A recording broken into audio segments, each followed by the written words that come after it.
So welcome to this final part of the lecture. As I mentioned, we're going to talk a little bit about innovation.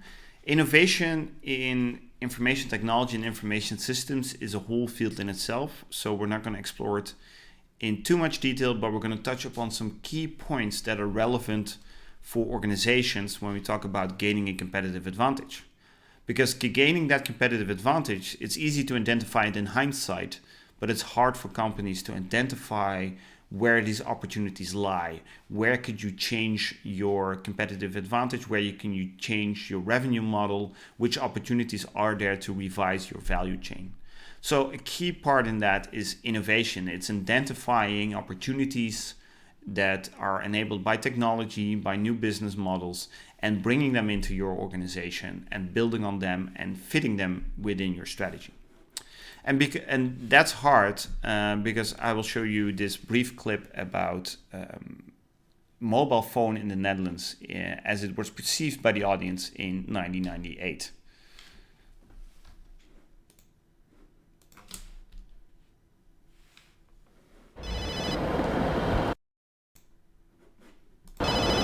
Hallo? Met Sandrine. Ja, hallo? Hallo? Hallo? Heeft u een mobiele telefoon? Nee. Waarom niet? Nou, dat heb ik niet nodig, want ik word toch niet gebeld of zo. Heeft u een mobiele telefoon? Nee hoor, dat heb ik niet. Waarom heeft u er geen? Nou, ik zie er net niet van in. U ziet er het nut niet van in. Absoluut niet. Ja, Vindt u het belangrijk om altijd bereikbaar te zijn? ook niet. Ik ben niet zo belangrijk. Dan ben je aan het fietsen en dan word je gebeld. Ik heb gewoon een telefoon, waarvoor moet ik een mobiel hebben? Dat is handig. Ja, dat klopt, dat is handig. Maar als ik ergens strand, dan is er ook altijd ergens wel een telefooncel of een boerderij met een boer met een telefoon. Ik heb al een antwoordapparaat, dus thuis ben ik altijd al bereikbaar. Of dien dan terug te bellen als er is gebeld, maar ook nog eens onderweg. Als ik in de trein zit of in de auto gebeld worden of zelf kunnen bellen vind ik niet nodig. Zonde van mijn geld. Of het zonde van je geld? Ja, en het is meestal ook niet nodig. Ik zit meestal heb ik wel een telefoon binnen handbereik. Vind ik niet nodig. Niet nodig. Nee. Het lijkt me helemaal niet leuk om altijd bereikbaar te zijn. Ik ben student en ik heb een antwoordapparaat en dat is prima. Ik zie het niet zo zitten, zo'n mobiele telefoon. We hebben het jaren zo gedaan en ik vind het wel goed zo. Ik heb een buzzertje voor hoognodige problemen, denk ik. Maar ik hoef niet continu zo'n piepding op een terrasje te hebben en zo. Als mensen mij bereiken willen, dan kunnen ze dat met een brief doen. En is het dringend, dan ben ik telefonisch thuis te bereiken. Okay, so you probably got the message of that video. At least, I'm sorry it was in Dutch, but essentially people in 1998 had a hard time perceiving the value of mobile phone and mobile technology.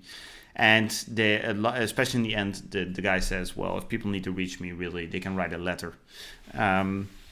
And of course, it's a bit cheap to make fun about that, because it is hard for people to imagine what innovation, what the potential is of an innovation. Although today we are embracing that more and more, we're more and more open because we've been confronted with innovations that we initially assumed were not that important or didn't have that much of a potential, but turned out to have it later. So nowadays, companies and people are more embracing it because the mindset about innovation has changed. But still, it is hard, as you can see in this in this slide. You know, over the years, there's always been these comments of CEOs who misjudge innovation, and of course, this is a bit of selective sampling. But essentially, it is hard for people to assess the potential of innovation, especially if there's so much going on. How do you know what the potential is? How do you know how it could mature and which ones you should invest in? But nevertheless, innovation is key. It allows you to gain or sustain that competitive advantage. When we talked in the beginning about this lecture about competitive advantage, it is something that you don't do once. It's something that's continuously happening because your competitors are also continuously evaluating their competitive advantage and building it out or improving it or further trying to get ahead. So innovation is something that drives this competitive advantage.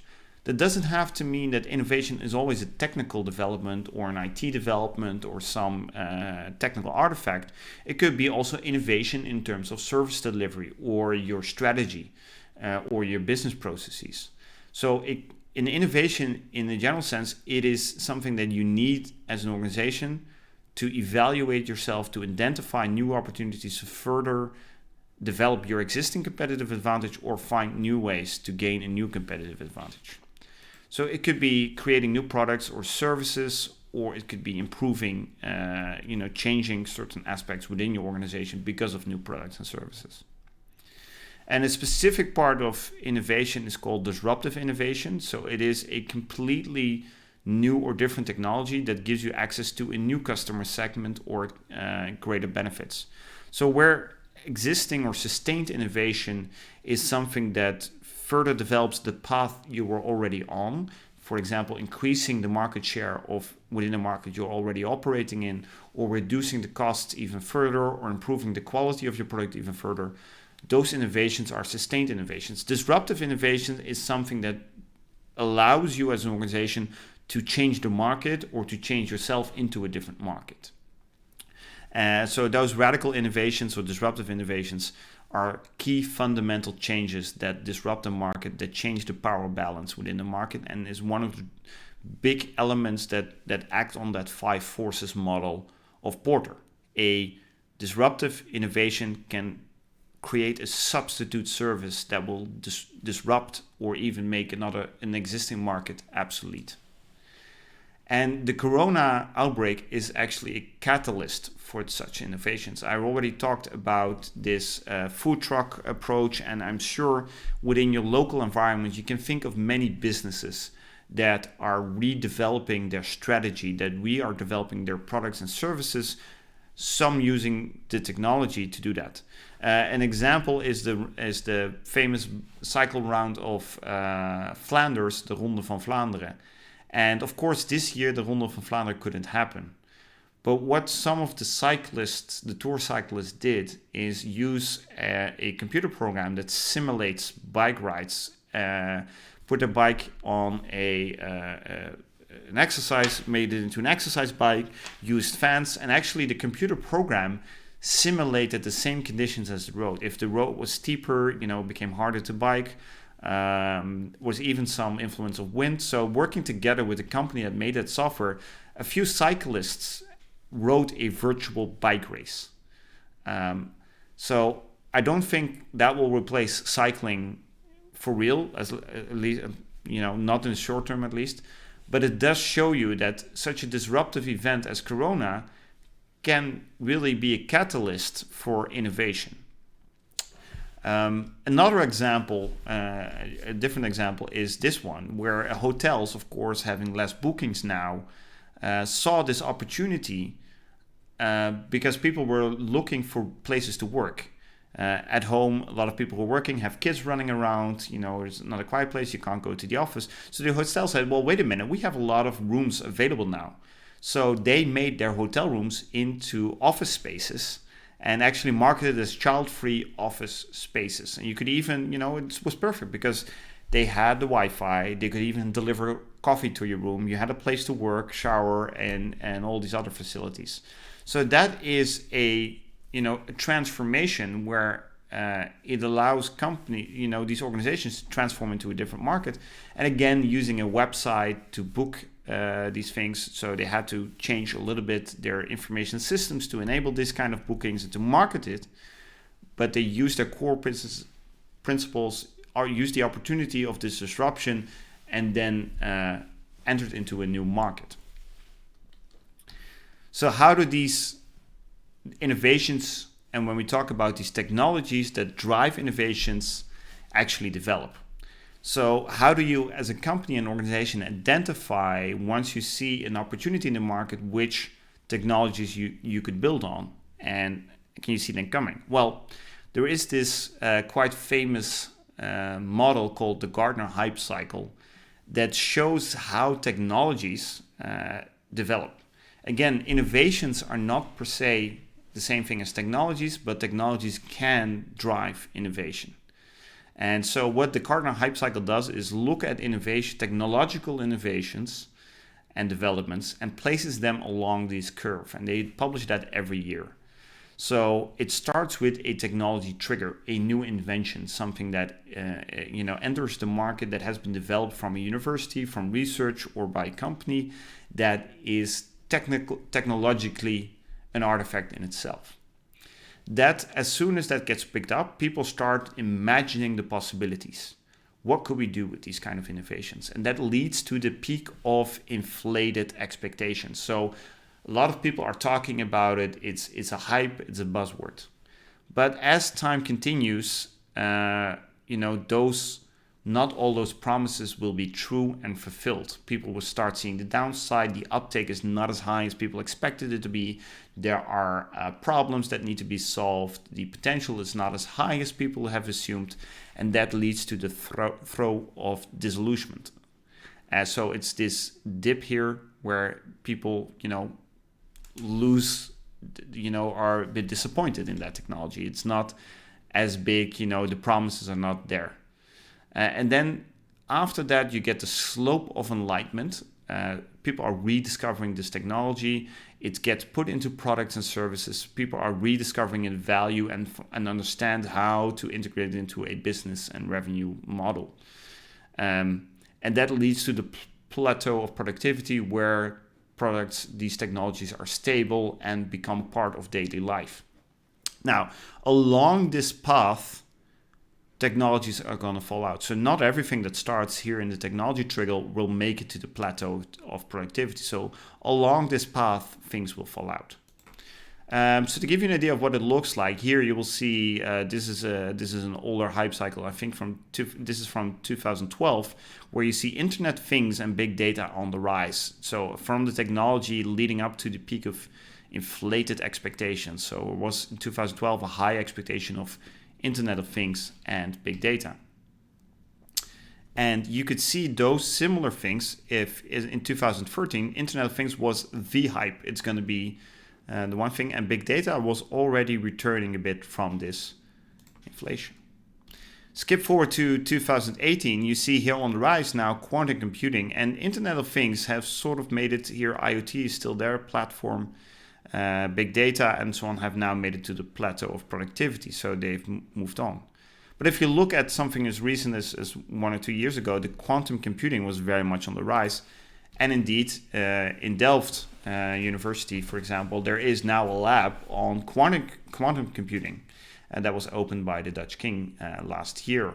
So that shows you that it is something that's this peak of inflation often leads to a high level of R&D investments. So as an organization, it's important to monitor these things and continuously assess when you want to step in and when you can use that in your business and start using it as either new products or services or support your existing products and services. So as there is a lot of things going around this curve, this Gartner hype cycle, how do you make that fit? So how do you fit that potential technology that has the potential to support your business with your strategy, with your products and services? How do you make sure you're not blindly following every single development? So that is this model. It's an e-business innovation cycle. It drives a lot from the emerging technologies and then assessing its value. So the first one is to start looking at technologies and developments. So begin with looking what is out there. Be careful, I'm not saying blindly follow technology, but you have to be aware of the developments that are out there, which innovations are on the horizon, which things are coming up on the peak of inflated expectations or are making it through to the plateau of productivity. So look at enabling or emerging technologies that are coming out. The next step is that you start looking at how that technology matches up with strategy. So the next step is to look at the technology and see what the fit is between your company and your organization. Does it fit with existing products or services? Does it enable new products or services within the strategy that your company is following? Does it allow you to reduce costs and so on? So for that, you have to really understand the technology and then subsequently develop a strategy to bring that technology within your business and within your organization. And the next step is to start later than developing this into new products and services. So you start innovate your business, transform your organization so you can grow with the technology. So first is developing the products and services, then is the marketing and expanding it. So there is a trial before that and you start expanding it. And then the final step is looking at this assessment of does this new product and services resonate with the customers? Am I gaining traction? Am I generating more revenue? Is my market share increasing? And you use that to learn from this technology. So it's actually a cyclical approach where you first internally start assessing its value. You identify technology, assess its value and its fit, develop a plan for implementing it into products and services, then bringing it outside, listening to customers and revising that process. So hence these arrows that are constantly going back and reflecting on these stages.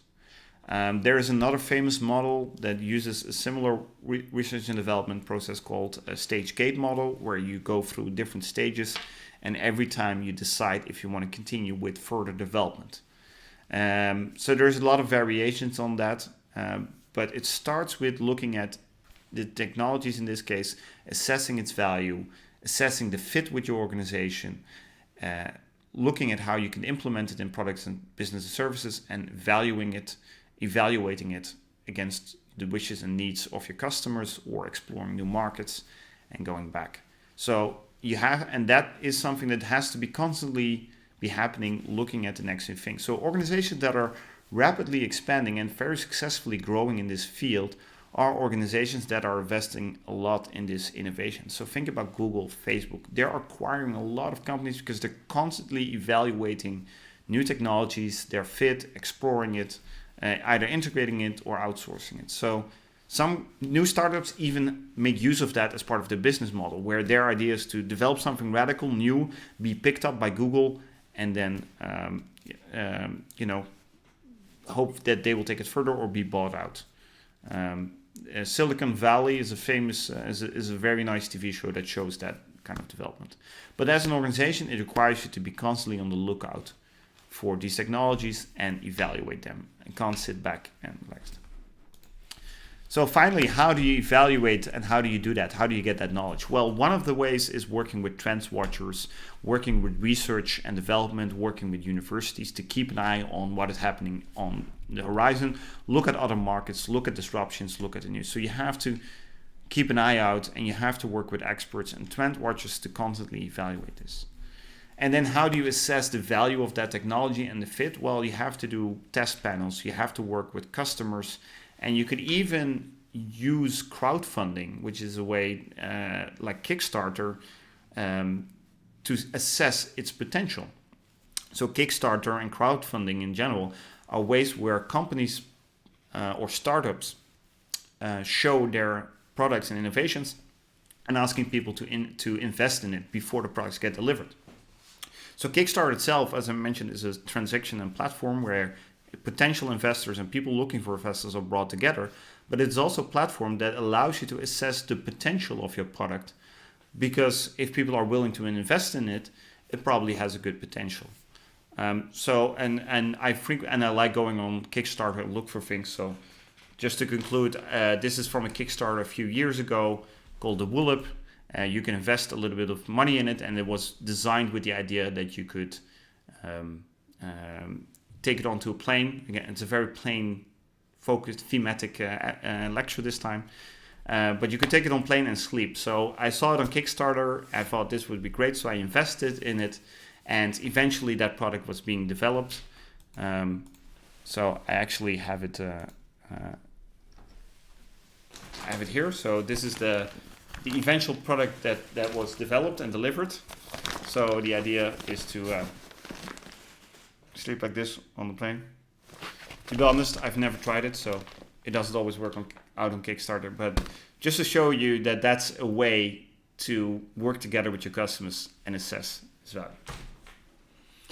Thank you very much for watching. See you next time.